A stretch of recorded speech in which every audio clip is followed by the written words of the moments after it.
Let us begin with a tribe of people residing high in the Andes Mountains, where the brisk air is thin and vistas are arrestingly clear. We'll call them the Phoenicians.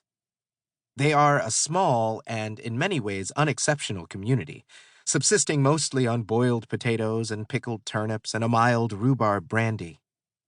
Days roll by, decades pass, marked chiefly by a gratified uneventfulness.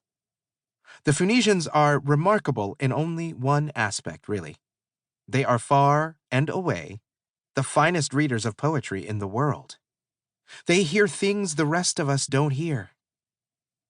The question this book poses is, what can you, whether you live in New York or London, in Johannesburg or Jakarta, in a tidal shack or a yurt or a submarine or a castle, learn from the Phoenicians? Plenty, I think. In their modest but dizzying excellence, the Phoenicians instruct and enlighten us about our limitations as readers and thinkers. Perhaps all art is an expression of human restlessness against our bodily confines and of our adaptations within them. Perhaps every art form is an arena for measuring the mettle of our physiological and mental capabilities. Even so, poetry, like its sister arts, music and architecture, is a medium that constantly brings this testing into sharp relief with pointed and poignant models. Let's open with a valedictory poem by Dylan Thomas, Prologue, completed in 1952, shortly before his death. Thomas himself did not suspect it, but at his close he was writing for the Phoenicians. Prologue initially appears to lack a rhyme scheme.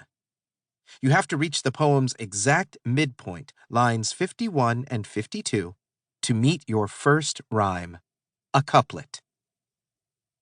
Sheep white hollow farms, to Wales in my arms.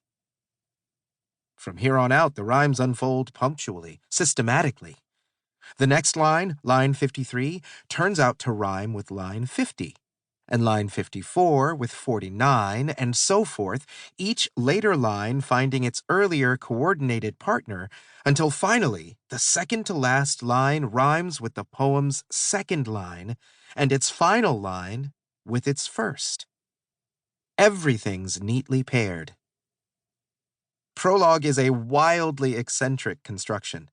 Thomas built it mostly for himself, I suppose. Poets are forever erecting self-imposed obstacles that the general reader is unlikely to appreciate, or perhaps even notice. For an ordinary reader, prologue offers a peculiar experience.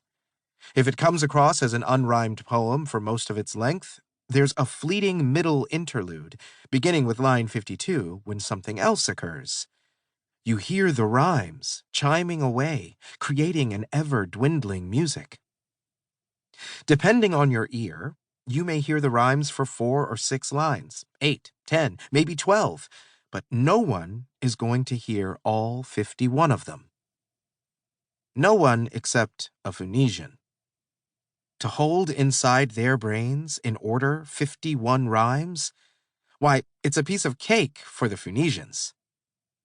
Let's assume that, as a little joke, Thomas had created a random and minuscule disorder. The rhyme that was supposed to fall at line 89, linked to line 14, actually fell at line 88. You and I would never notice. But the Phoenician reader's eyebrows would lift, followed by a slight but unmistakably quizzical shaking of the head. What is he doing? Our Phoenician wonders. The rhymes are out of whack.